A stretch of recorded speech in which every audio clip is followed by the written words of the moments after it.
Recording in progress. 37, 38, 39. Thank you.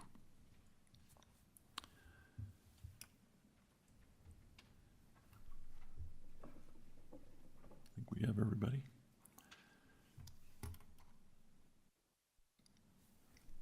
Okay, I want to welcome everyone to our West Haven City Council meeting. Today is Wednesday, May 1st of 2024, and it is 6:02 p.m. My name's Rob Vanderwood, the mayor of West Haven, and I'll call this meeting to order.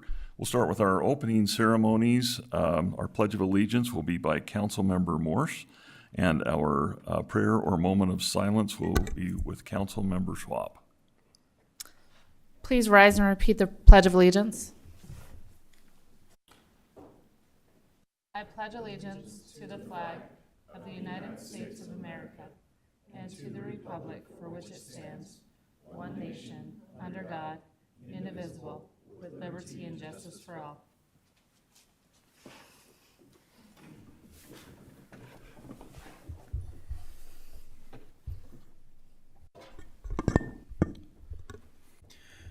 Our dear, kind, and gracious Heavenly Father, we come before you tonight to give thanks for the beautiful season that we're experiencing and all the weather that we've had, and thank Thee for ensuring our reservoirs are full.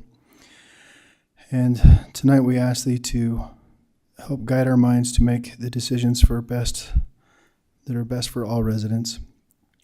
We ask for these things in the name of Thy Son, Jesus Christ. Amen. Amen. Thank you, Councilmember Morse and Councilmember Schwab.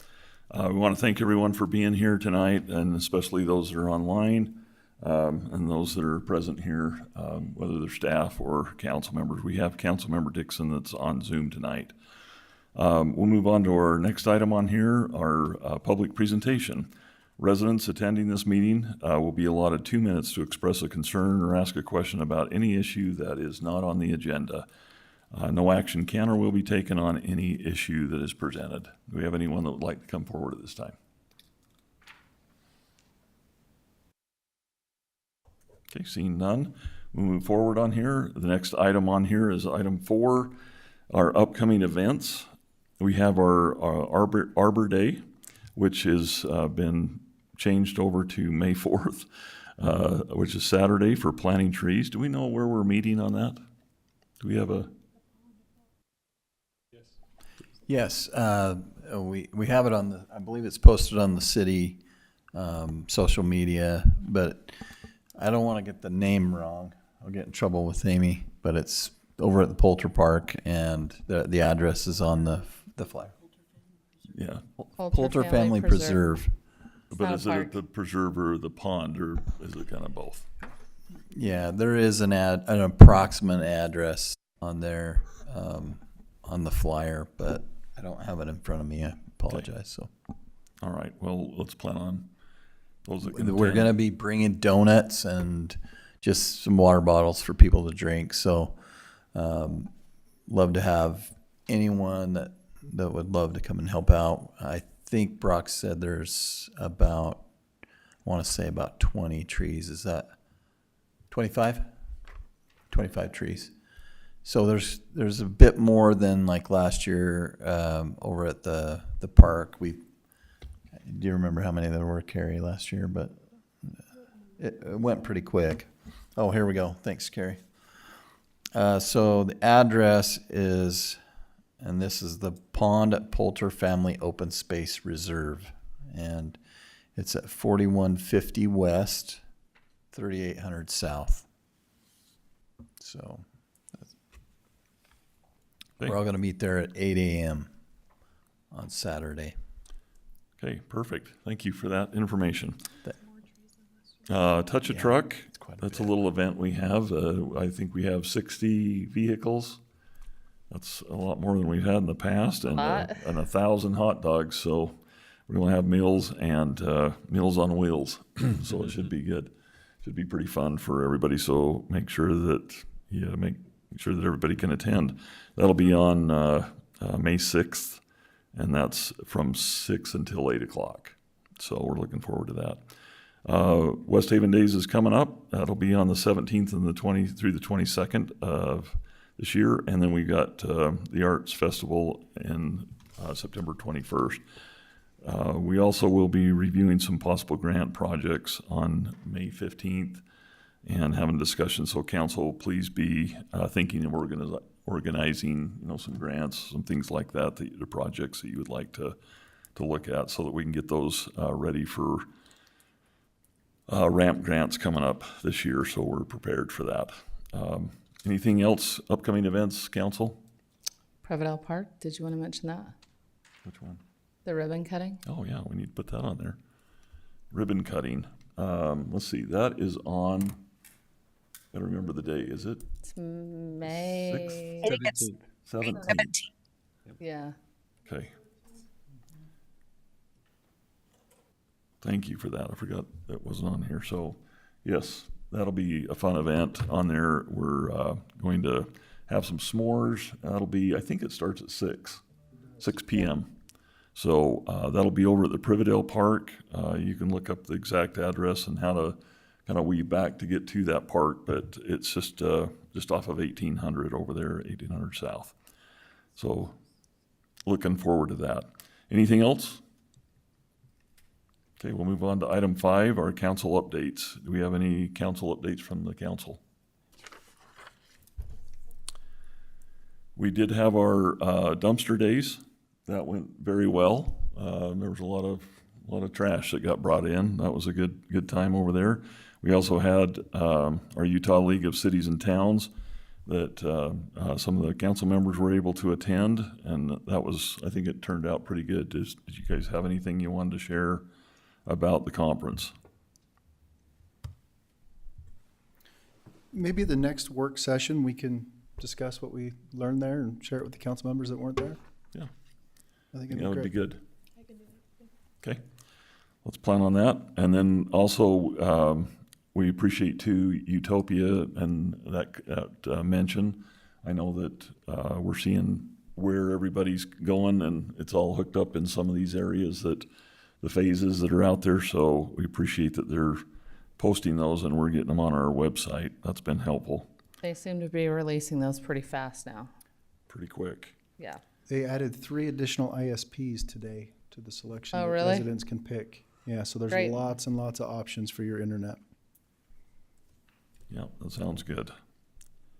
We also have on, for June 19th, that evening when we have West Haven Days, looks like we may be there at the pool for that, for the Roy Aquatic Center, and collecting tickets again. So council members, be thinking about that for that evening to get taken care of. I think that was pretty close. Oh, and Touch a Truck, I think we have that.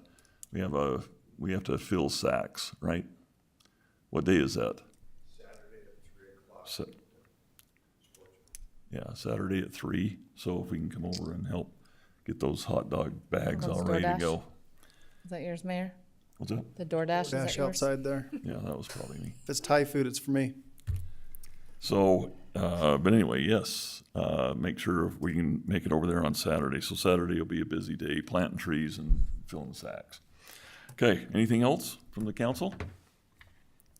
All right, we'll move on to item 6, action on the consent agenda. This is for our city council minutes. Meeting was held on April 3rd of 2024. We have item B on here is CKC Operations LLC for $55,397.10. And I think that's what we have for our consent agenda on here. Is there any questions or concerns? Oh, we had an ad. Thank you. We have Thorogood Excavating for $504,467.28 on there. So that's what we'll have for our consent agenda. Any questions on that? I have a request. Is it possible that staff provides just a small little report, just ensuring that we've verified all the quantities? I mean, these are very large bills, and we get to see the bills and what was invoiced, but we don't get any information as far as, did we verify that everything is done correctly? There's not any warranty work, something to that extent, just so we kind of feel better approving that. Thank you.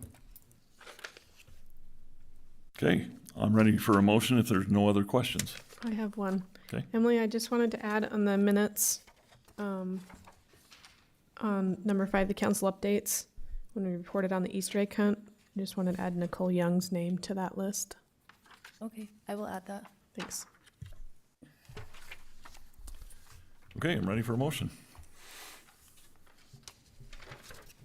I'll make a motion to approve the consent agenda items A, B, and C. Second. Okay, we have a motion and a second. Any further discussion from the council on the consent agenda items? Do a roll call on this. Councilmember Call, Aye. Councilmember Morse, Aye. Councilmember Dixon, Aye. Councilmember Schwab, Aye. and Councilmember Saunders. Aye. Okay, motion carries on that. Thank you. Move on to item 7, action on planning commission meeting recommendations. Item A is for action on ordinance 10-2024, the rezone from mixed use to medium, low density residential to C3 at 1584 West, 2100 South, and the parcel number is listed there. Do we have someone for that? Wants to come up and discuss that? Just state your name and address, please. Dan Beatty, 3624 South, 3050 West, West Haven, Utah. Thank you. Okay, go ahead. Yeah, when I came in, your maps were whatever, so it got redone when I explained it to Planning Commission, and they approved it. We're building a building there, an office building and a shop and another shop. When I went to Planning Commission a couple years ago and I started all this, they said it was good, and then the maps got updated. So we've been working through this process with you guys to get it done. It's our private road. It's a private road going back in there, and it only touches commercial and a canal and another commercial building. So just looking to get it updated on your maps. Okay, thank you. Any questions from the council on this?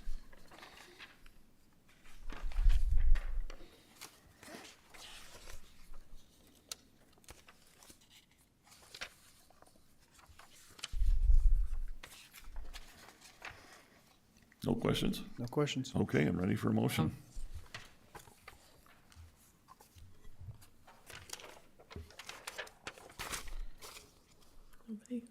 I'll make a motion to approve ordinance 10-2024, the rezone from mixed use to medium low density residential to Second. C3 Oh, sorry. at 1584 West, 2100 South. Second. Okay, we have a motion and a second. A quick second. Any other further discussion on this project from the council? I just want to make a quick statement. I think anytime that we can move from mixed use to something that supports a business, that is a great thing, and we should look at it every time. I have to agree.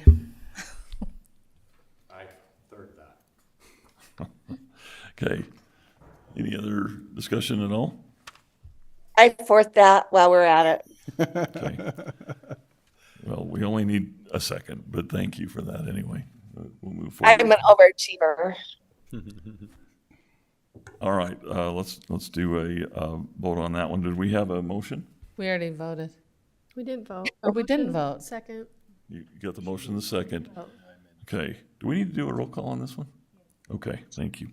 Let's go ahead. Councilmember Call. Aye. Councilmember Saunders. Aye. Councilmember Schwab. Aye. Councilmember Dixon. Aye.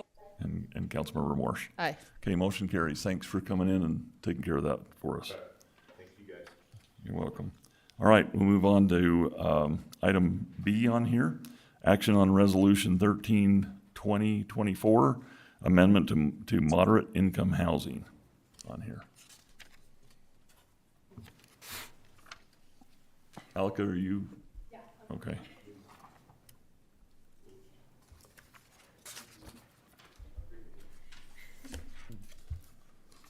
Sorry about that. Okay, so this resolution is, as you know, the city is required to report on at least 3 goals from the list of goals that the city, or sorry, strategies is actually what they call them, from the list that the state puts out. Otherwise, we get a daily fine of $250, and it goes up to $500 a consecutive year. So staff has worked with our city manager to look at what 3 goals we can report on. And so that's what the resolution reflects today. So going through it, so jumping to goal number 2, the strategy to amend the land use regulations to allow for single-room occupancy developments.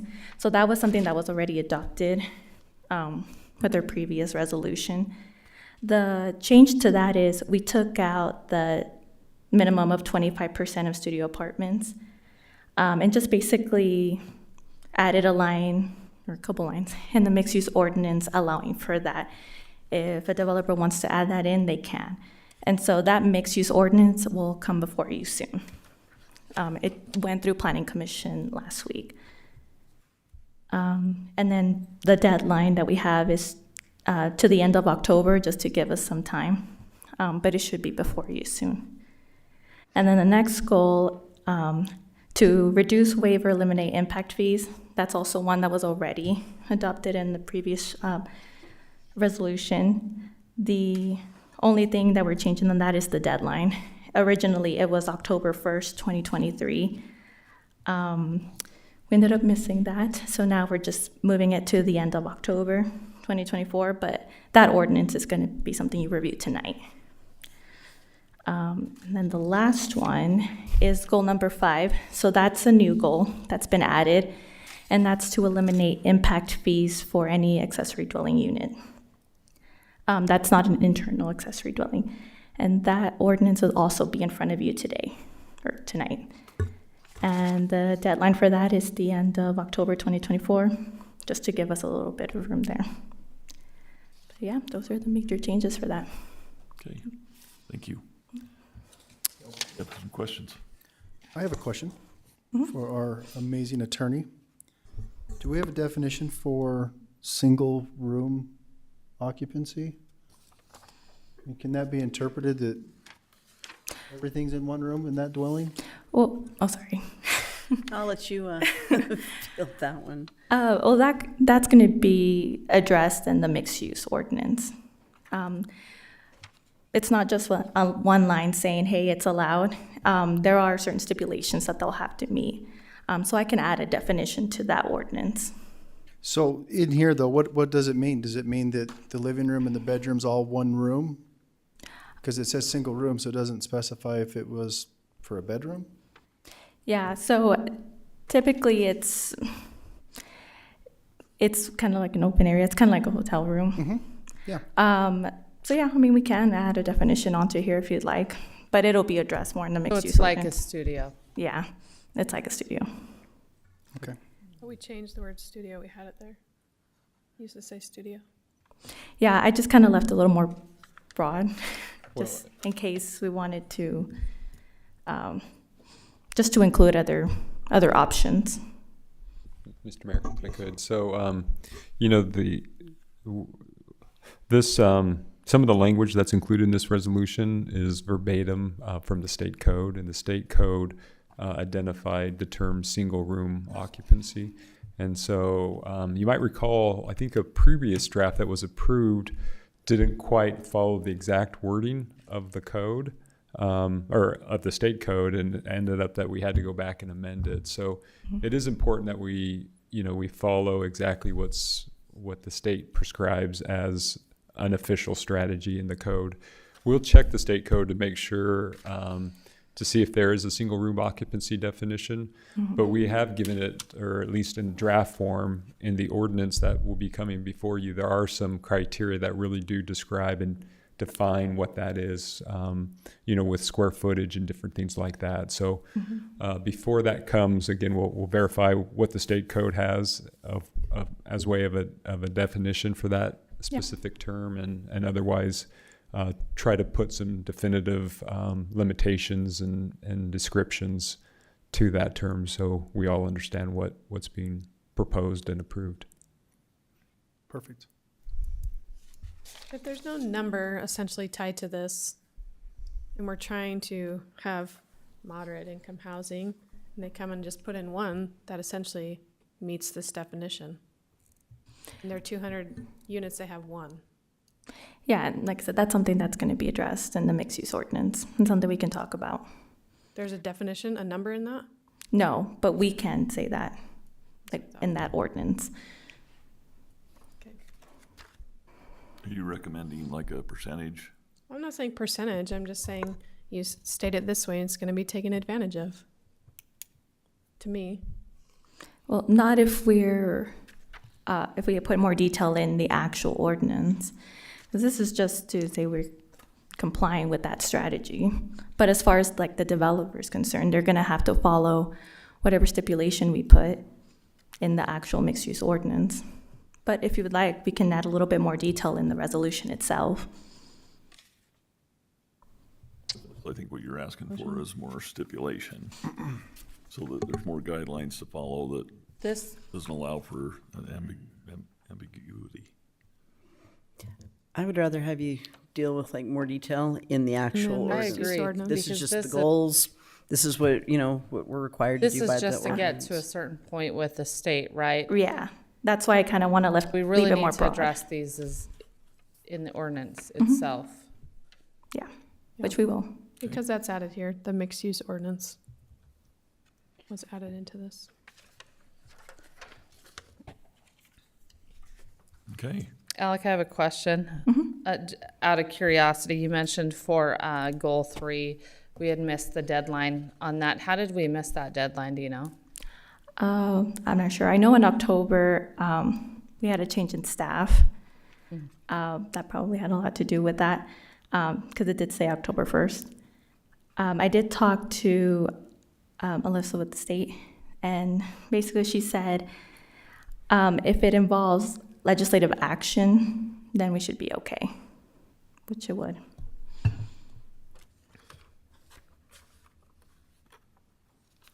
super. Any other questions? And for Counsel? me,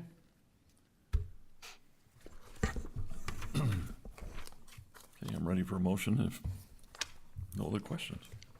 I'll make a motion to enter public hearing for the purpose of receiving input on the ordinance waiving an impact fee for accessory dwelling units. Second. don't we have to think take we do. action on the Think we're on- resolution first? Yes. We need to do B Oh, we skipped on that. there, yeah. Gotcha. So we need a motion for item B on there. I'll make a motion to take action on Resolution 13-2024, amendment to moderate income housing. Second. Okay, we have a motion and a second. Any further discussion from the council on this particular amendment? I just have a question for Amy. He said, make a motion to take action. Does his motion need to include the action which is to adopt or approve? I would prefer yes. May want to Can you modify amend- that. Okay. Modify Sorry. your, So how do you want me to word that? Just adopt or your- approve the yeah, resolution. You're right, yeah. Okay. I'll make a motion to adopt the action on Resolution 13-2024, amendment to moderate income housing. Does that satisfy? Yeah. Second. Okay, we still have that adjustment. Thank you for that. And we are sitting now at a motion and a second, so no further discussion. We'll go ahead and do a roll call on that. Councilmember Saunders, Aye. Councilmember Dixon, She unmuted you. Aye. Sorry. Aye. Councilmember Morse, Aye. Councilmember Schwab, Aye. and Councilmember Call. Aye. Okay, motion carries. Thank you, Alika, for that, and we'll get into the more details here in a few minutes. Okay, we're on item 8. This is for a public hearing for the purpose of receiving public input on an ordinance waiving an impact fee for accessory dwelling units. Let's just go ahead and move into the, I think we're okay to move into that, if that's okay. Let's go ahead and move in. Does one need a motion for that? So moved. Second. Okay, we have a motion and a second. All in favor, say aye. Aye. Any opposed? Okay, we're in public hearing right now for the purpose of receiving any information back on this, waiving this impact fee. Is there anyone that would like to come forward at this time? Okay, seeing none, we will need a motion to move out of public hearing. So moved. Second. Got a motion and a second. All in favor, say aye. Aye. Any Aye. opposed? Okay, we'll move on to the next item on here for our item 9 is action on our public hearing. Action on ordinance 11-2024, an ordinance waiving an impact fee for accessory dwelling units. I think everybody's got that ordinance in front of them.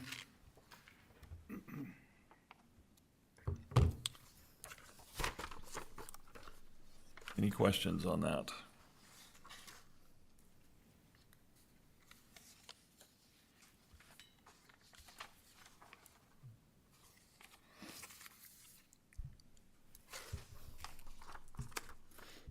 None?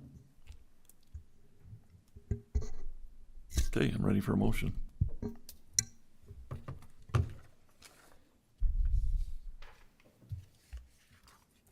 Move to approve ordinance 11-2024, an ordinance waiving an impact fee for accessory dwelling units. Second. Okay, we have a motion and a second. Any further discussion from the council on this item? Okay, let's do a roll call on that one. Councilmember Morse, Aye. Councilmember Schwab, Aye. Councilmember Dixon, Aye. Councilmember Call, Aye. and Councilmember Saunders. Aye. Okay, motion carries. Thank you for that. We'll move on to our next item on here, item 10. This is a public hearing for the purpose of receiving public input on an ordinance amending the current impact fee ordinances to allow an exemption for moderate income housing. I'll need a motion to move into public hearing. So moved. Second. Okay, we got a motion and a second. Any further discussion on this? All in favor say aye. Aye. Aye. Any opposed? Okay, motion carries. Did we hear from Councilmember Dixon? Yes, you did. Sorry. Okay. All right, so we're now in public hearing. Do we have anyone that would like to come forward on this item? Seeing none, we'll move on and move out of public hearing. I need a motion for that. So moved. Second. We have a motion and a second. All in favor say aye. Aye. Okay. Aye. Motion approved. All right, we'll move on to item 11 on here. This is action on public hearing, action on ordinance 12-2024, an ordinance amending the current impact fee ordinances to allow for an exemption for moderate income housing. Is there any, everybody has that in front of them. Is there any questions or concerns?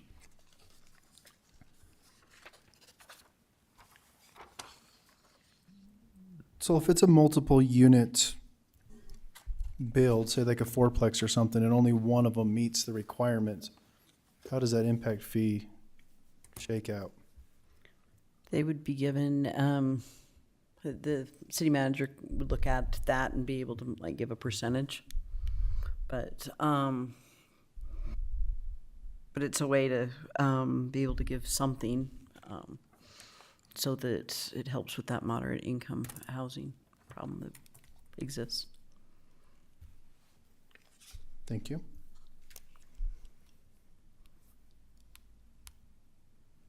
Other questions? I guess would these be units that are reported to the city that these are moderate income housing units? Like who's gonna keep track of that? They'd have to, by doing the by requesting the exemption, they have to come in and petition for that. And they have to be able to show. So Yeah, I understand that. I'm just wondering how do you make sure that you have them, if they have them or not have them, I guess. Yes. But it doesn't apply to this, exactly. I guess I'm not I'm understanding. just talking, keeping track of how many moderate income housing units do we have, Oh, how many? I don't know. so. Mr. Mayor, if I could. Sure, please. So the question is how do we keep track of how many moderate income housing units that we do have? Mm-hmm. Good question. I would probably, that's a difficult number to know all the time. One of the things that we will probably do in the near future or sometime in the future is do a full-blown moderate income housing plan where it looks and seeks to identify, those types of units. It looks essentially at the 5-year projection of what you need and looks at what's currently the housing stock that meets the affordability requirement. And there's various ways that they do it, you know, including looking at assessor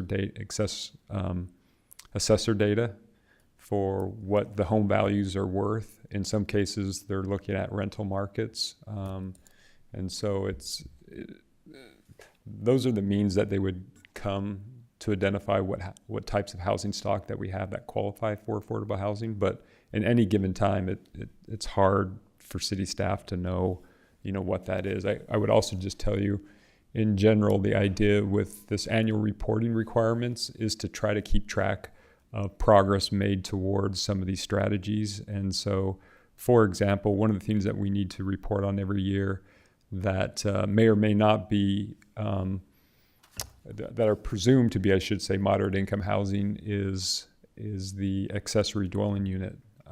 The state wants us to keep track of those specifically and report to them annually. So I'm not sure there's a real definitive answer to your question, but those are some of the things and measures that we would look to try to do in the future or ongoing as required by the state.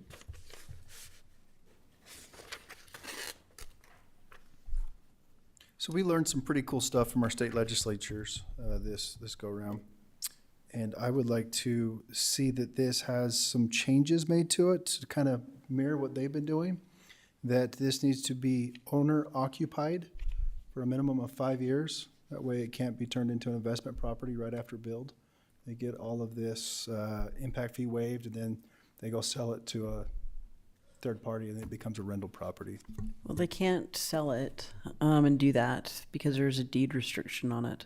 But they can rent it. There is that, but And that I have the same issue. Mm-hmm. Owner occupied. Does anybody else like that idea? It was recommended. Yeah.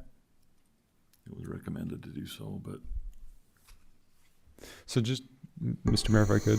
yes, So just to be clear, and we're talking about, this is just in general for moderate income housing, right? There was 2 ordinances. I want to make sure I'm addressing the right ordinance. Yeah, for exemption. So I think the ordinance talks about essentially two types of moderate income housing. One is what I would envision this owner occupied. It's an individual who qualifies as a moderate income household and they purchase the property, they own it. The other is more anticipated for the rental market because, as we were just talking about, you know, what makes moderate income housing, how do we track moderate income housing? Rentals are a viable moderate income housing solution for families who can't own. And so I do think it's important, you know, if there is an investor, or in some cases they're nonprofits, you know, who provide these types of rentals. You know, in some cases investors get tax credits, and that's what might trigger them to want to essentially rent at below market rates. In all those cases, you know, what's contemplated here in the ordinance is that it would be deed restricted. So it would, you know, they would have to essentially regulate it to meet and to rent to families who are moderate income qualified, moderate income housing qualified or eligible, and that deed would be enforced for at least 10 years.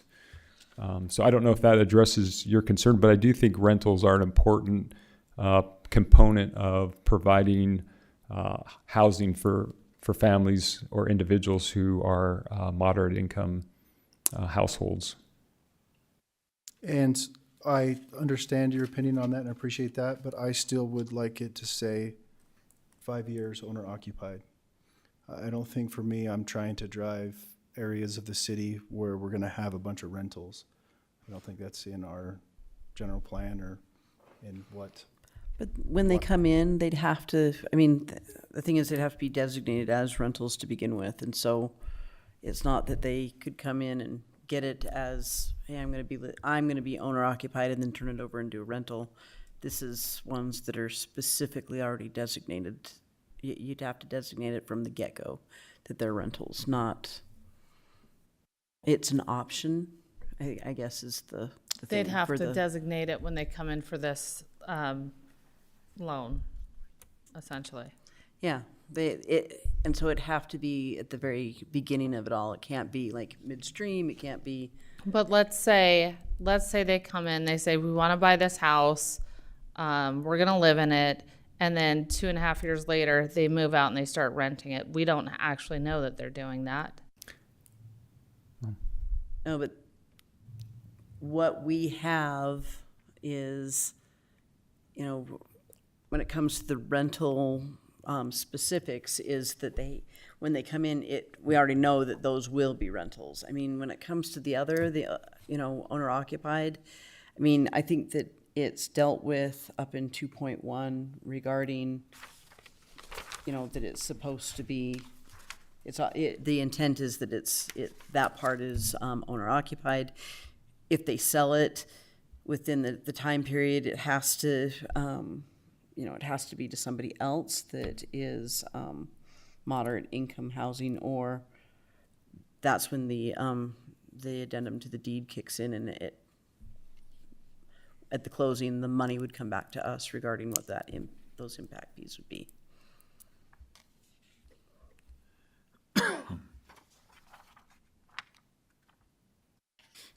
So if the housing values double in a matter of 2 years and they go to sell it and it's no longer eligible for low income or moderate income, what happens to that deed at that point? I'm not quite understanding what So you're, I think you just said that if the person was gonna sell the home, the deed still says that it still has to qualify as a moderate income on the deed for the next buyer. So the next buyer, in theory, is supposed to be owner occupied but qualify, but say that as a moderate income housing, yeah. if the value of the home doubles in a matter of a couple of years and they're no longer affordable. So nobody who is moderate income could afford the house, is what you're saying? Correct. Then, then what would happen is that's when the addendum would kick in, and it would pay back the impact fees that were due at the time of the building of the house. And who pays that? The owner who is selling. Yeah. So it's just like if you have a mortgage and, you close and it gets paid off at the closing, same sort of thing. That would the mortgage get paid off, the impact fee would get paid off out of the proceeds of the sale before anything was distributed to the seller. Do you have another comment? I was just going to add to what Amy was saying, just to be clear. This addendum, deed of trust and note would be recorded against the property, and so would be in second position.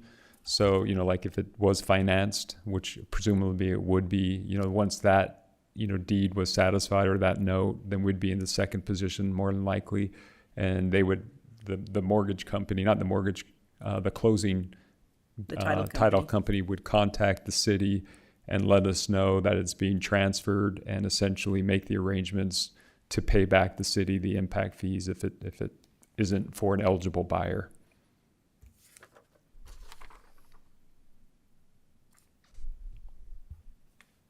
I personally don't like that approach. Same thing with the state of Utah, where they're doing for the first time home buyer program, where they're in second place. If they sell their home within, I can't remember, it was 5 years or something like that, they have to pay back the state. If they stay longer, it gets forgiven. I don't think it's a good place for the government to be in second place on someone's mortgage. I don't think that's the business we're in, and I don't care for that. I'd rather just have it say that it needs to be owner occupied somehow, and we stay out of it. I don't want to have sellers and buyers worrying about trying to pay off a second position on a mortgage because we waived just the impact fee. But there's no way to enforce it otherwise. I think I know, that's- I understand what you're saying. I'm just saying that, in order to be able to enforce it, if you're wanting to have that paid back, I mean, you could always say, or, giving the city manager the authority just to waive it, just at the beginning, and not have have it, but it's whether or not you want it to be able to try to keep it in that moderate income housing track, for as long as possible. So how does the state require that owner occupied for 5 years? What is different about their language with their finance? Is it financing that we learned about? There's those weird 4-letter acronym things that we learned, but I'm not sure how do you know how they do it? Other than, I would suspect that they would do it the same way. Record a note on the Yeah. on the title. I don't know any other way than to do that, and it is fairly common in some of the housing programs that I've been involved with or have knowledge of, is to do this. Sometimes it's graduated where they give forgiveness for a portion of it, depending on how many years they've been in, but otherwise I'm not really sure how to enforce it and ensure that it meets the objective of the moderate income housing. Yeah, I've seen it with, and I know Sean has too, like Habitat for Humanity, that they have, requirements on the deeds as to how long they have to stay, and so that they don't just, like with those houses, they'll build them, a lot of it just for cost, and they don't want them to go in and then just live there for a short period of time and turn around and flip it, and so there's deed restrictions and stuff on that. I think that's the biggest part. You're talking about like the Fizz and yeah, the Fizz. some of those that were out there. Yeah, there's 3 others, but Yeah. And the transportation too. But the overall, that's the deed restrictions are where probably the protection is. That's what we kind of came up with in regards to that. Is it right or the perfect way to do it? Probably not, but there's no other guarantee. Yeah, I don't see any other way to monitor that. Mr. Mayor, Yes. one other maybe item to note is that in the Impact Fee Act, there's only one source of impact fees that can be essentially identified as a public purpose that does not require an alternate source of payment. So that means the city can waive impact fees for moderate income housing, and that's the only one that it can waive without essentially looking for another way to pay for those. And I think that's important because what it means is that this is public infrastructure that impact fees are being collected for and essentially and paid for. And if there is essentially a deficit, in what we collect or need to collect, and the cost of the infrastructure, it is essentially borne generally by other sources of revenue. And so I do think that there's, given the fact that the state has allowed cities to waive impact fees, it meets their objective. They've identified it as a public purpose. I do feel like in that spirit of ensuring that this is a public good, that there is some type of enforcement and some type of way to regulate and recoup the cost if indeed it falls beyond that public purpose and goes to to benefit someone at the cost of the rest of the residents paying.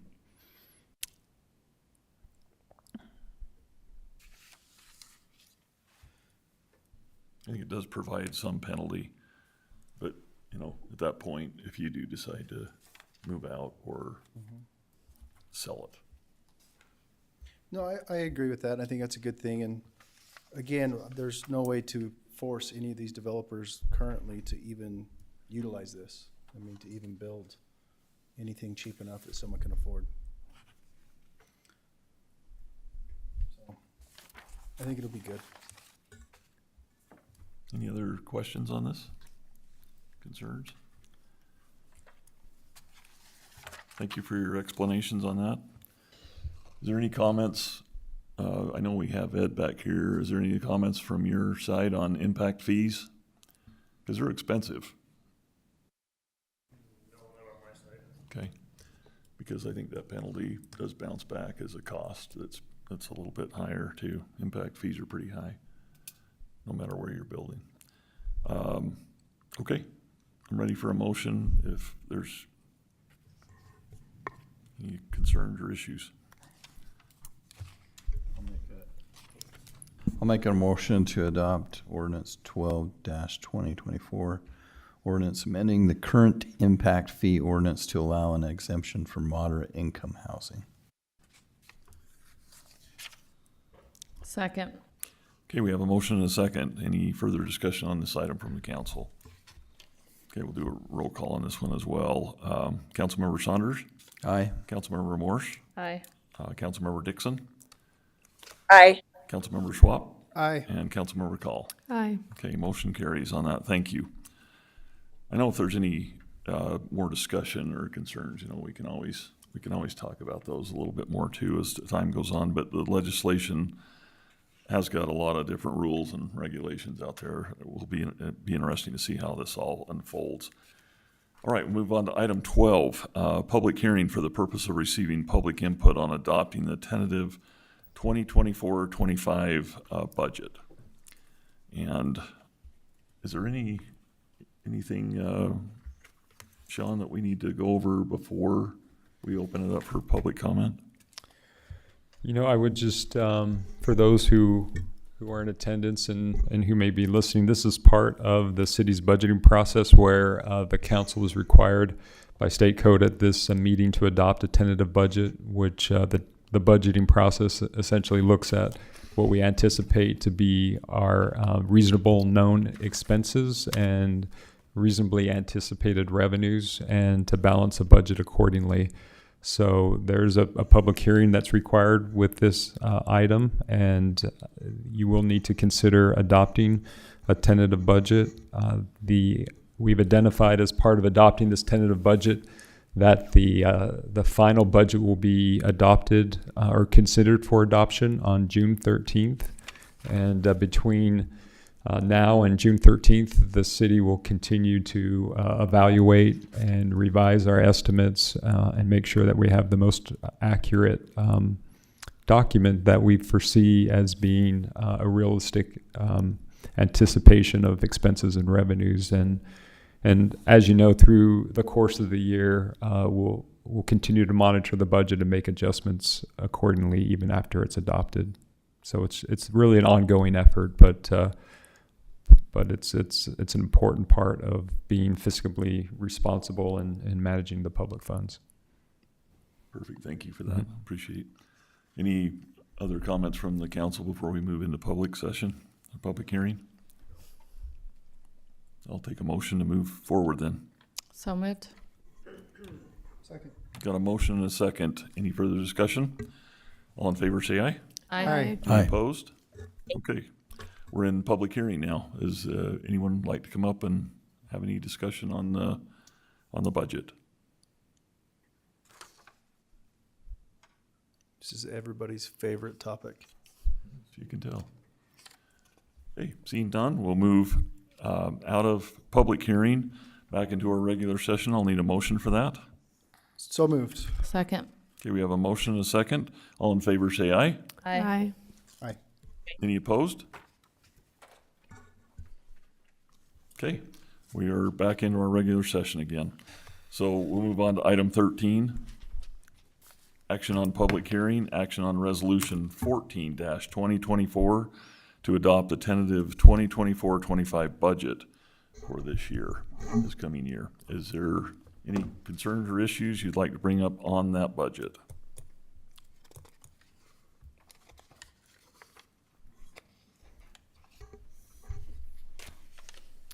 I wondered, right here in the first of our legislative, what's the 42,000 for council projects? We anticipated this amount. Can you tell us the line number? 10-4116. I mean, we've always had like a council project fund, but I don't remember it being this much.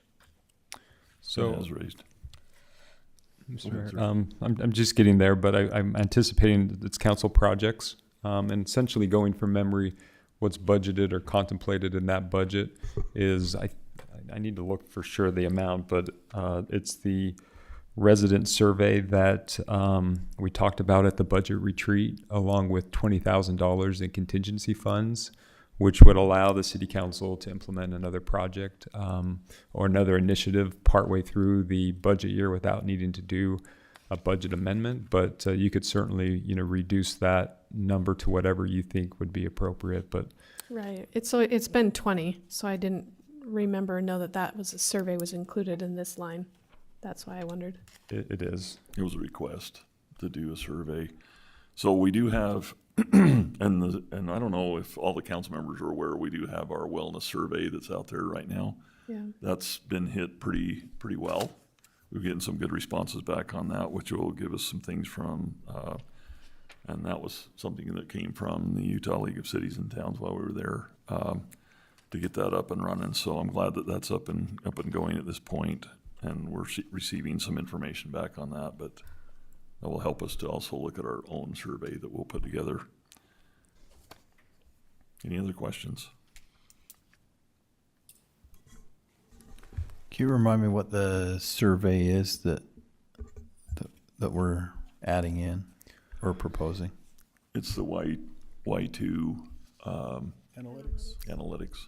Okay. It's the one we did on the last round. We did a few years ago. Yeah, it was a few years ago. Yeah, and it was helpful. We did a lot of decision making from that survey, and it's probably time to do another. That's the one that talked about Some of the policing response, and- yes. Okay. Talked about our law enforcement. It talked about a lot Right. of different things. Garbage service, yeah. Is that something the council wants to continue, move forward with? Yeah, I think we did make a lot of decisions last time based on that, so it was great information. They'll be contacting us soon to get something going with that, so that'll be nice. Other questions? Have we considered at all what the Green Farm Community Center, I don't know if it has a name, that's just what it's called, what the rent will be to use that room? Like, if we considered that as part of revenues here? You know, we did not factor that into revenues here, but on the next city council agenda, we will have, or what I'm anticipating having is an amendment to our fee schedule that includes those rates. I can't remember them off the top of my head. Brock has been working on that along with, Brock and I will outline what we envision for how that facility, along with Privedel Park, will be managed and made available to the public. So, so that will be at the next city council agenda. Okay.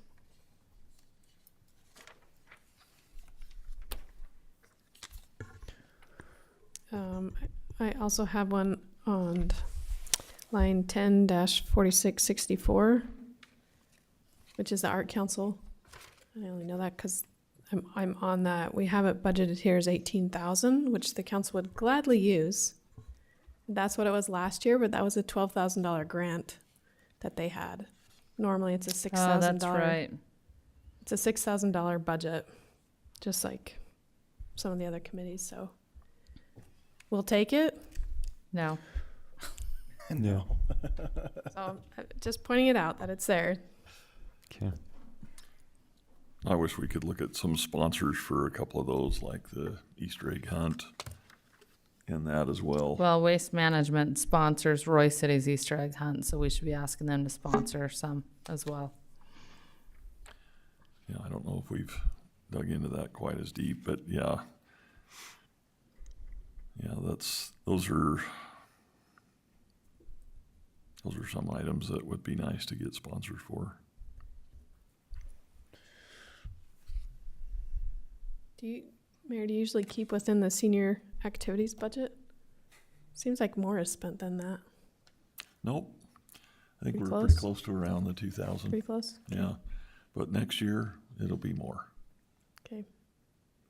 Yeah, it'll be more just because of the cost of food and everything, and we can either choose to raise prices for the seniors or the city may put out a little bit more, but I've talked with Sean a little bit about that, and I think it's something that the city can probably help shoulder. Yeah. So not put the burden on our seniors, but we want to make it fair too. But thanks for asking.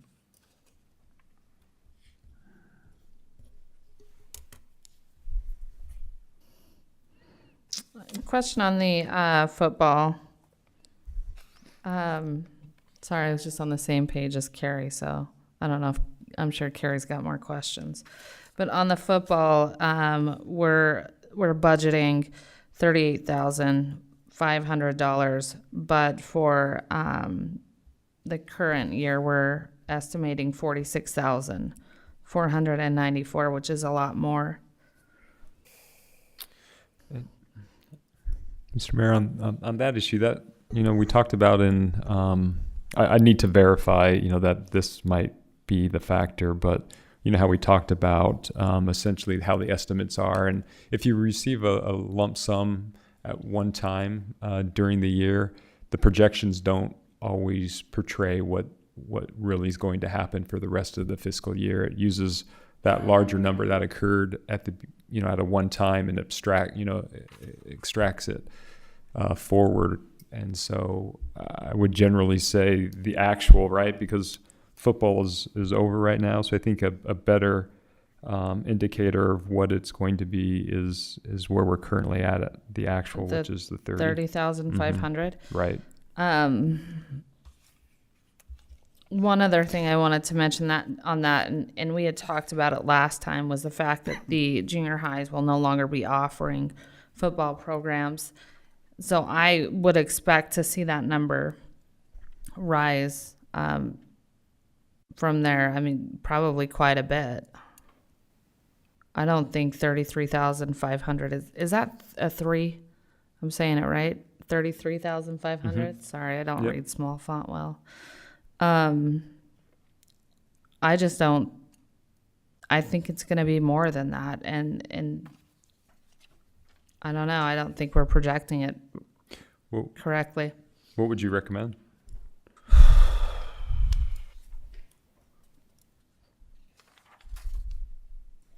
Maybe 40. Okay. Any thoughts to that? I would just say I think this is a little consequence as far as like financial risk, because what we'd do is, we would amend the revenue to sort of anticipate what the expenses or how many participants would be. And so, the actuals will be what they'll be. And, really won't affect, I don't believe, the budget from a negative standpoint. So we could certainly put 40,000 and then increase the revenue commensurate with that percentage increase. And I think it's I think it's safer to go with 40,000. We'll see what this first year looks like. Okay. And then I think next year we'll have a more accurate number.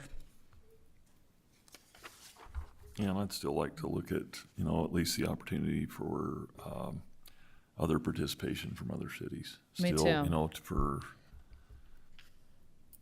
I think that's appropriate for us to, sponsor and provide that for other cities. Is a little rough too at times for us to pay that cost, but I think that deserves more discussion, to make sure we're doing the right thing. And to your point, Mayor, we'll see a number of kids from Hooper who would have played at Rocky Mountain. So yes, so I think it will increase. But where we're supplementing a lot of that funding, it becomes very expensive if we have a huge increase. So I think we just got to be careful we don't overload that a little bit, and we do utilize cities that are big participation parts of our recreation. We have a great program. I think it just is a matter of not supplementing more than our share that we should be to make sure that we offer, because we are, helping other options out there too. So Just one quick question on the riverbank restoration. It doesn't have an amount. Is that, do we have an idea on what that was for the 2024? Yeah, I just got some more information from Brock, and so I think there were 2 river restoration projects that were included, and I came to understand that there's a third one, which is I think what you're talking about, which is in Privedel Park. Is that what you're anticipating? Yeah, that's the one I'm. Okay. I will check the numbers. I want to say it was about 30,000, and Brock just recently gave me that number, and I think it's I don't have a lot of good information and background about the issue, but I think if I understood correctly, it kind of felt like this might be an ongoing issue for several years until we achieve the objective of really getting the bank in a better position to withstand some of these flood events that have occurred or Yeah. will occur. I was just trying to get an idea of what we've spent so far and then what we anticipate the future costs will be. Okay.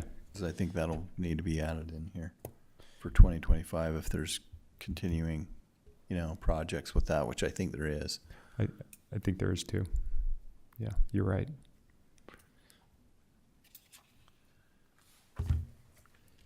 And I think just for the public to, this is a restoration project that Councilmember Saunders brought up. We spent a lot of money restoring the bank, and now we're looking at trying to restore the ground above that to make it usable in our Prividale Park area. And sometimes those costs are expensive, but with all the runoff we had prior year, it caused a lot of issues with our river for sure. What other questions does the council have? On line 105211 for janitor wages, how are we paying for the junior high's janitorial cleaning? Is that something that we need to take account for here? Or do we just take a bill from them and then how does that work? I anticipated, and I need to confirm this, that it would be in the recreation department and included in the rec fees.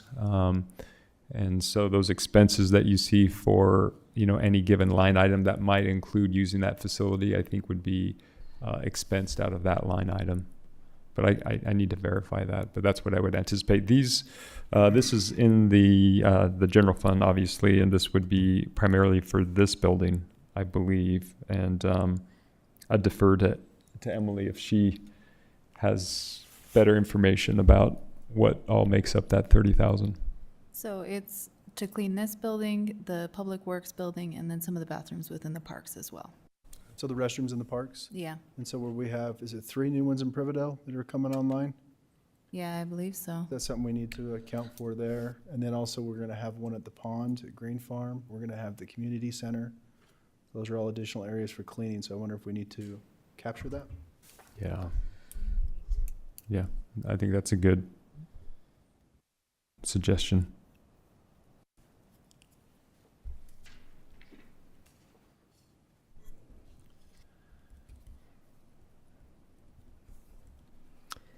I have a resident that has a concern with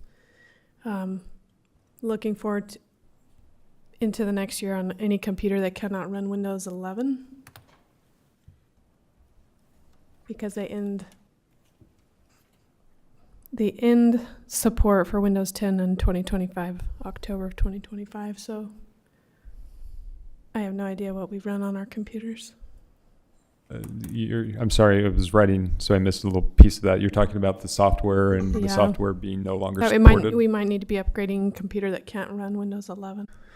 We will. I'll definitely verify. We are proposing the replacement of several computers, and that was based upon an age criteria based on the inventory that we had. I think they were computers over 4 years, but I'll ask them about the software issue and see if that triggers any additional.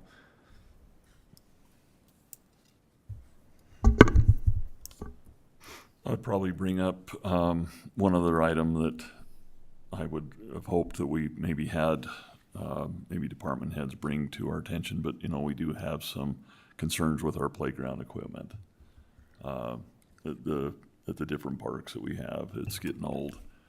The what is it? The Kenneth Baldwin Park over there. That we've had Yeah. some complaints about that. Yeah, that one's pretty rough. And I don't know if we can repair. I think that's something that we need to look at when we meet again in our June 13th meeting to see if we need to make any adjustments on that. But I'd like to get a better assessment from our department heads in recreation to see if if there can be some repairs made to that so that we can, either apply for some kind of grant or if the city needs to look to replace that. I know that one over there started out as a used piece of equipment from Hill Air Force Base. It's been around for a long time. But I've heard complaints on that one too, so I think it'd be really good to look at that and see what we need to do there.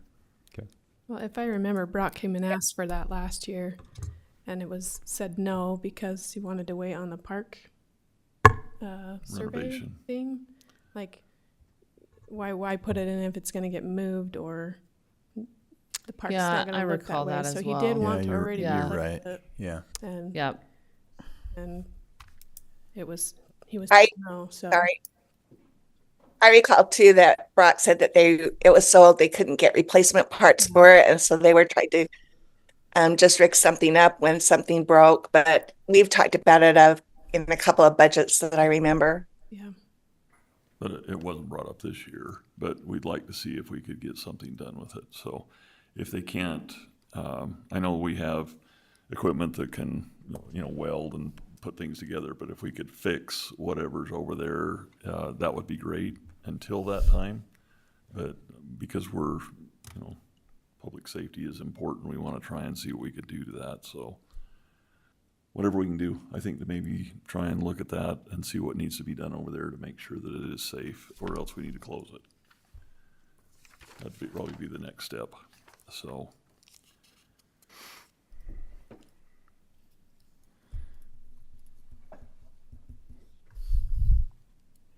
Other questions? Concerns on the budget? I also had a question on 10-5145, just why there's such a large jump in telephone. Oh, sure. Good question. So we moved, this includes the cell phones now, where otherwise it was in a line item in Public Works. And so it's moved now to non-departmental because it includes phones not only in Public Works but throughout the city. And so we felt like it was more fairly represented as a non-departmental line item rather than just a Public Works line item.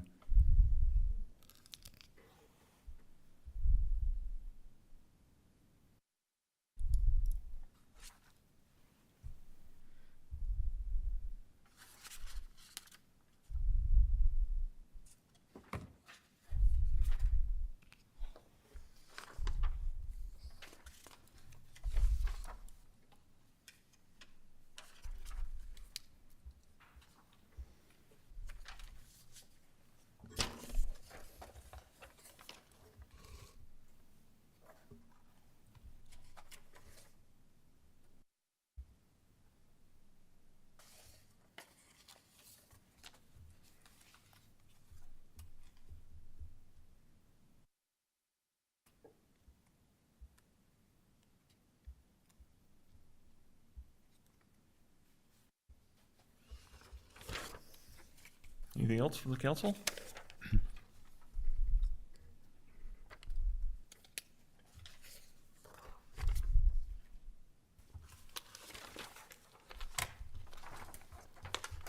If not, I'm ready for a motion to adopt.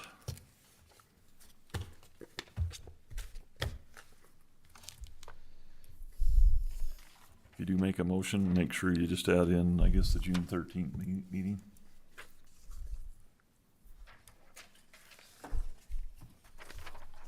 And to include any of this discussion that has been had or number changes? Yeah, we can put that in, sure. I think Sean's made notes over there for that, so we can I make hope sure so. that gets in. Yeah, I have. I think we're good.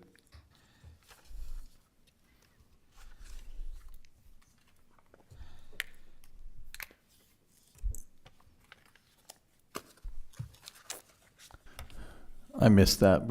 Were you just asking for a motion with the suggestions of the council? Is that what you're? Yeah, I would like to just see if we can get the motion to adopt the tentative budget as required by law, so we can get that taken care of, and then add in there the date for our updated date on June 13th to go through and adopt that. And then any changes that we've discussed this evening. All right. We move to adopt resolution 14-2024 to adopt the tentative budget 2024-2025.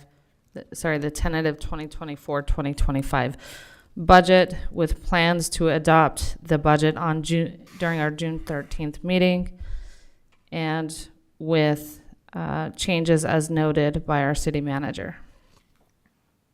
Second. Okay, we have a motion and a second. Any further discussion on this project for sure? Anything?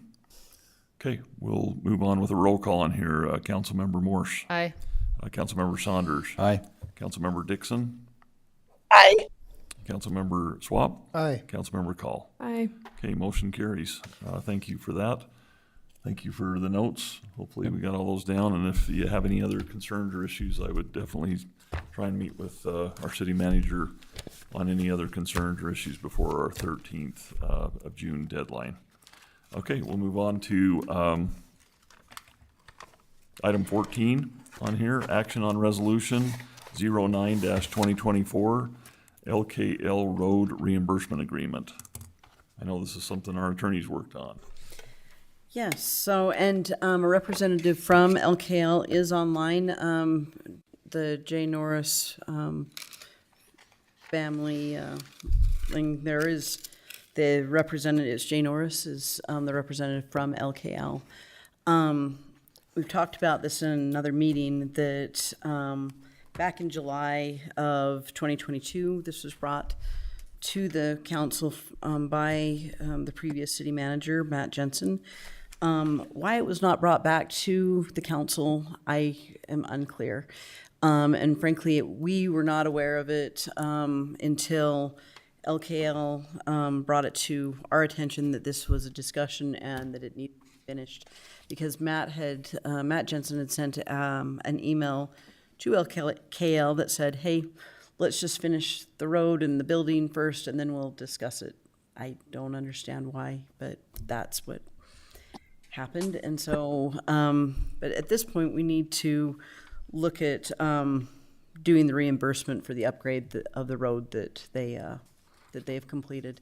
They have done everything that we've asked them to do. They paid their impact fees. And so $75,653.45 is what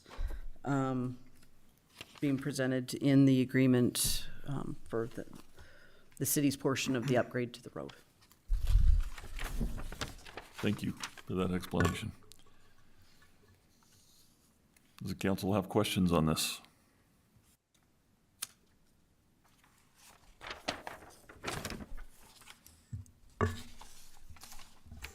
Does the resolution need to include the amount in the adoption of it? It actually does, under section 2. Okay.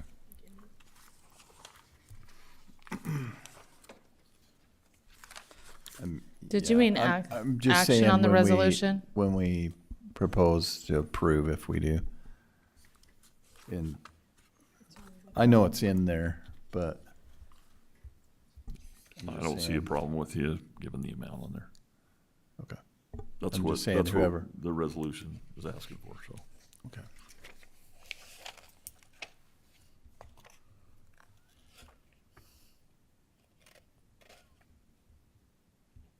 Any other concerns? Questions? Ready for that motion?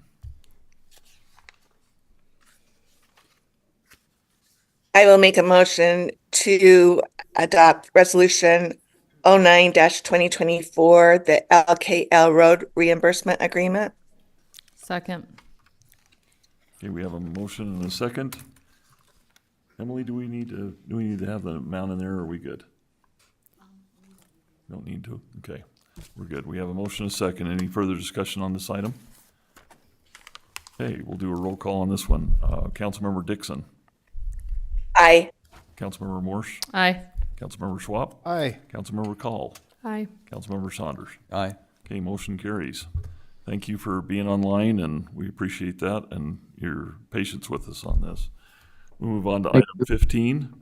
Action on Resolution 15-2024, interlocal agreement between West Haven City and Kaysville City, Syracuse City, and Farmington City for the building inspections.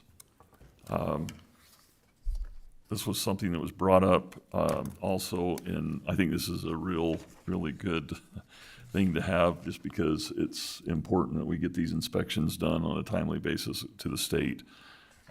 Even though I think 90+% of them are done on a timely basis, we don't want to overlap, and the city gets charged for any of these inspections that would be required to be done. So I'm glad that we're moving forward with it. At WACOG, it was introduced to us through Weber County that they wanted us to try and do something within Weber County. I think our building department, thank you for this, has jumped on this and got something done even prior to that. So thanks for doing that. But I'm open for questions on any of this overall.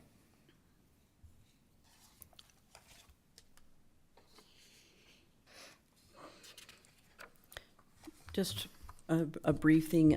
Councilmember Saunders had asked how come that we not, how come the building department hadn't looked at like the Weber County area for our third party, or even like Weber County had suggested an agreement, but their suggestion was charging. There would be a charge to those responses. These other jurisdictions were willing to do it, that we're not charging each other in that. But also there was really no interest in Weber County. The Syracuse City one is, Syracuse City Building Inspector is the one that kind of started initiating this and had started making phone calls as to whether or not we would be interested in being a part of it. Thank you for that. I agree. And I think Weber County would probably be fairly overloaded with all what they're doing, trying to put their own together. So I'm glad that we reached out a little bit and got it done early. That's for sure. Yeah, my question was mainly the cities in Weber County, and Ed did a really good job of answering that question. So appreciate the response, and it sounded like we tried to reach out, and there wasn't much of a response from other cities that were closer. So I like this. I think it's a great idea to go into agreement with these other cities who are also having to face the same issues.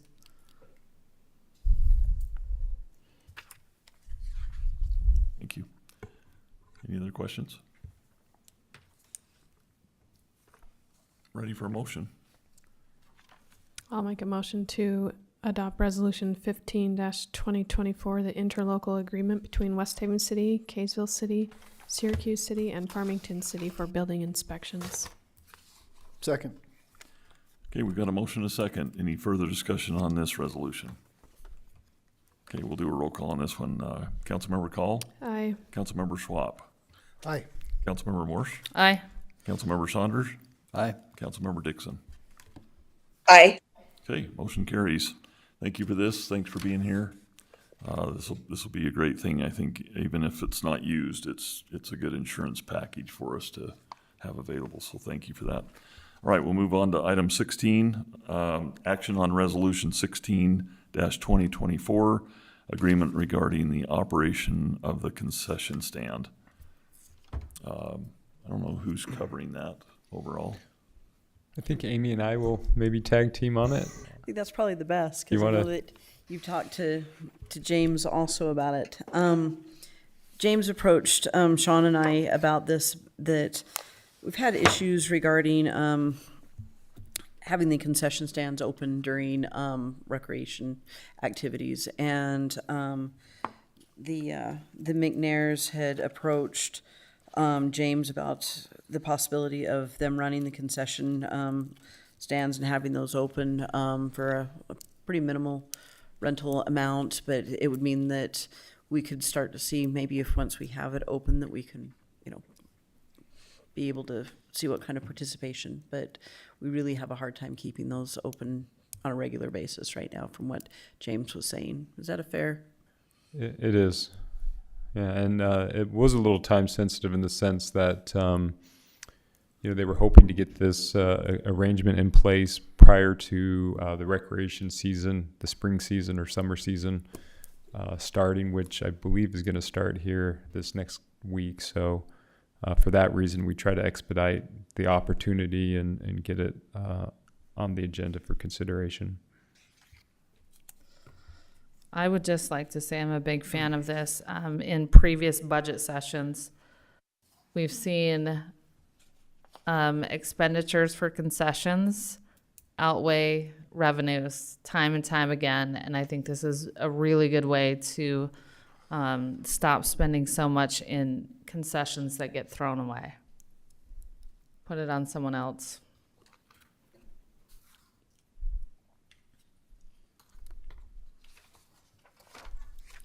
Any other questions or comments?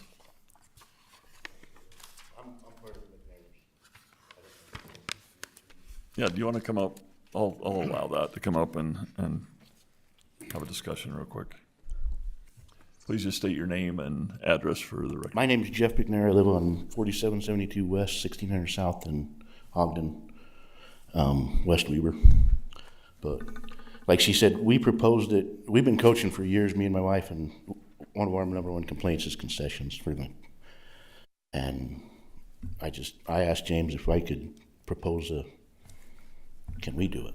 So that's why we're here. Like he said, it's kind of time sensitive. We've been going through the motions on everything since about January, me and James. But the contract he sent me, there's still a couple questions, but so I just Very beginning emailed of everything? Is that what you're? I kind of just detailed what we would like to do. Me and my wife would run it. We would care for the concession stands, clean it. We want to do like when I was a kid, if you went and got a foul ball, you got a free candy bar or something, and just kind of bring the public into, see them kids run out and get it and get something for it. We approached him just for the baseball, but he wanted us to do the football and everything, which we're fine with. You'll make a lot of money in football. Yeah. So the only thing we can't really get straight right now is like hot food, as far as like nachos and stuff. With the health department, I've got some questions, but anything that I can hand the public and they have to open is fine. But we're still working out some details with the health department. So, Yeah. but we keep the concessions clean and everything. So.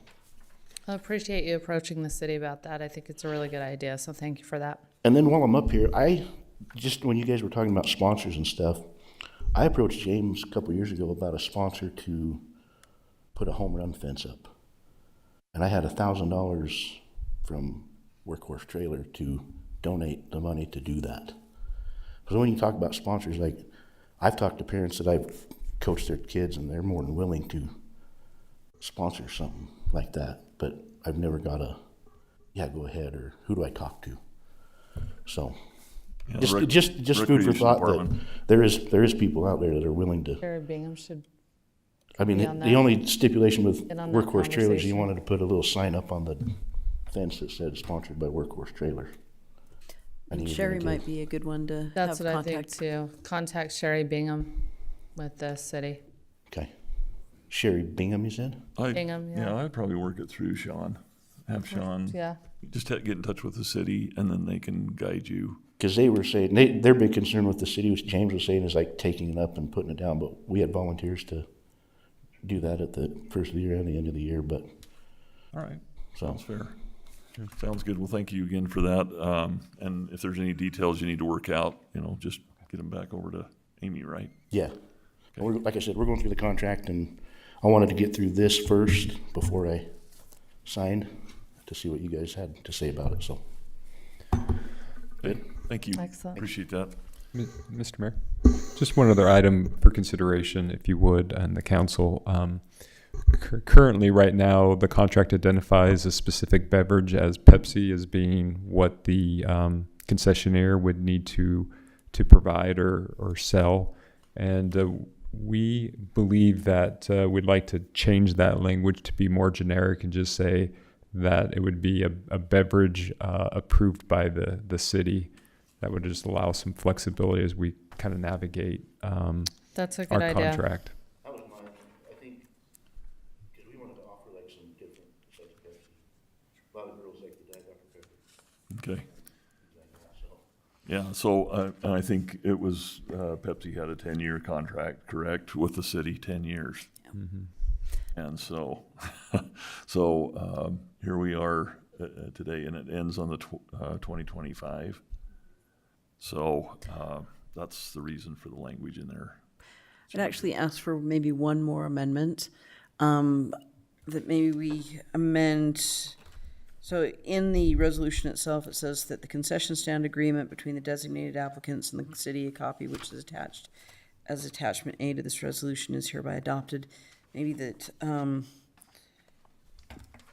however, the city manager is authorized to make any adjustments necessary regarding insurance, just in case the insurance company requires something or doesn't or isn't willing to do specifically kind of what we have outlined here. But Sean and I are able to look at it and say, yeah, it'll still cover the city. We can make those adjustments in the agreement. So how would you word that in a little bit shorter terms? Let's see. About language to allow the city manager. Do you want to push your little button? Yeah. How about language that just says that we would adopt it with changes to the language to allow city manager the ability to adjust the language regarding insurance? Yeah. That would work. Okay. Okay. have something to do with like what I have to cover? Yeah, so in case that your insurance company comes back and says, hey, we're not willing to do X, Y, and Z, but we're willing to do this, and it'll still cover the city, then we don't have to come all the way back to the city council to make those adjustments. I'm supposed to have an answer back on all that stuff. Going back to the Pepsi-Cola contract, so are you suggesting we just change the language so that it says until the end of the contract term, and then the concessionaire can decide from that point forward? Well, I'm not exactly. I'm new to trying to understand the contract and the restrictions. I was just thinking that we just make it a little more generic. That requires the city's approval, and then that way we can make sure we have to live by whatever Okay. contract we have or Okay. whatever flexibility we could grant. Oh, that's fine. Okay. And there might be variances in the contract. I mean, I don't know Yeah. how strict they are, to it, but I think that's something we need to make sure. And we can make adjustments too. And I know this is time sensitive, so we don't want to push anything back, right? We need to get Games on Monday. So, anyway. So I guess if there's any other questions on this, I'm ready for a motion.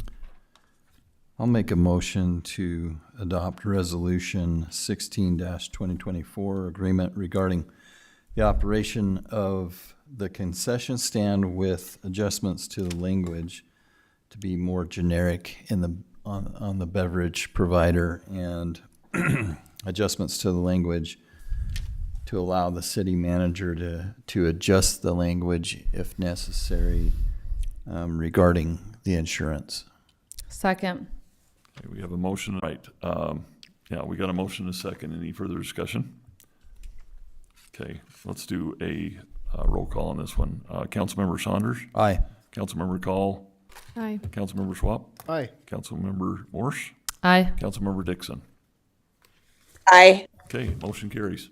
So thank you for your time being here and explanations. We appreciate you doing this for the city.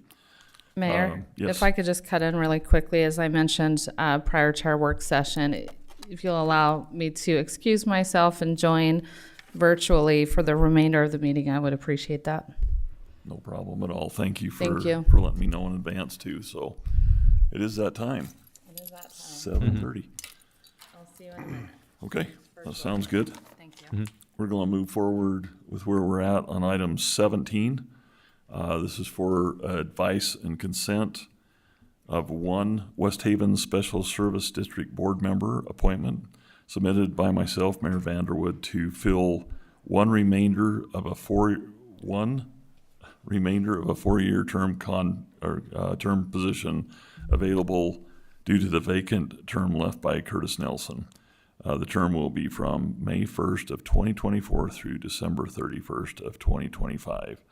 I've got to say, Mr. Nelson only is leaving because he's serving a mission for the Church of Jesus Christ of Latter-day Saints, and so he is leaving out here, I think, within this next month. So he's asked to be replaced on here, and so I feel like I found a really good candidate for this position, and in discussing with him, I'd like to present to you Brent Warren for this position.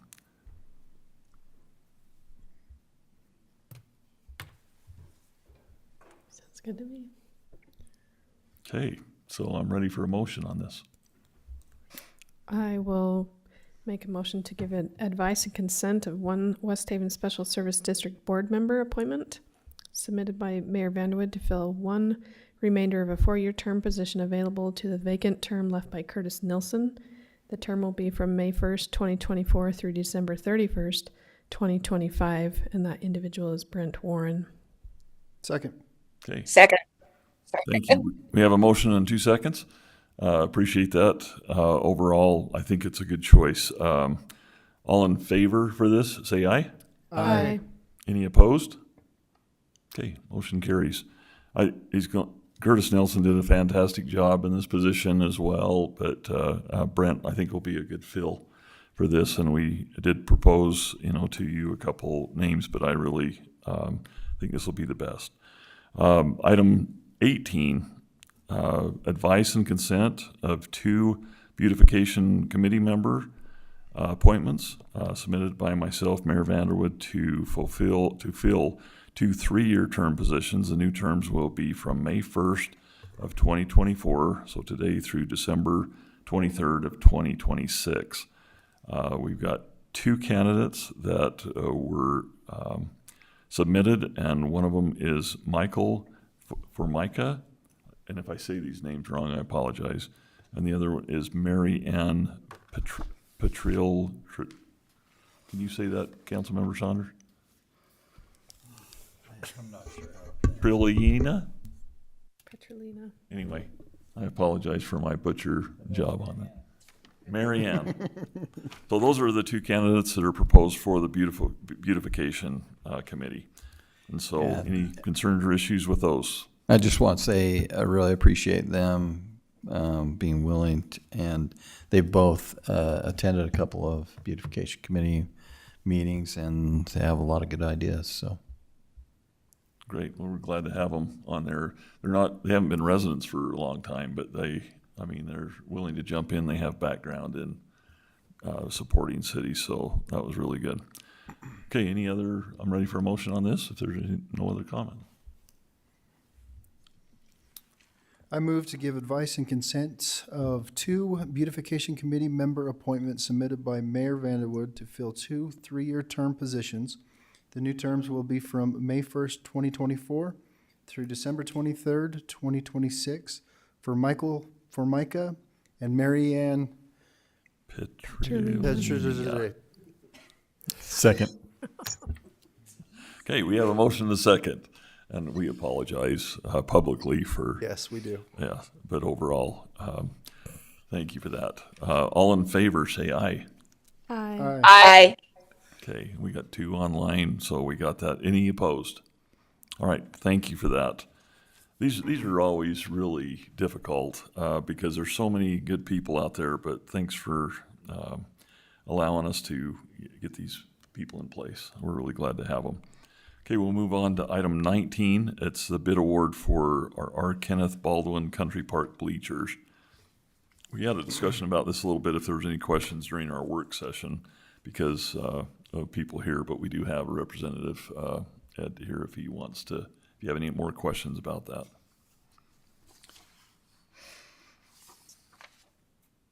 So this means we're getting bleachers soon. Not soon. It's an exciting thing. It's not soon. Eventually, someday we will get bleachers. Well, I know I'll be glad to stop talking about bleachers, so. I'm in favor of doing it with the concrete pads. I've always felt that way, so.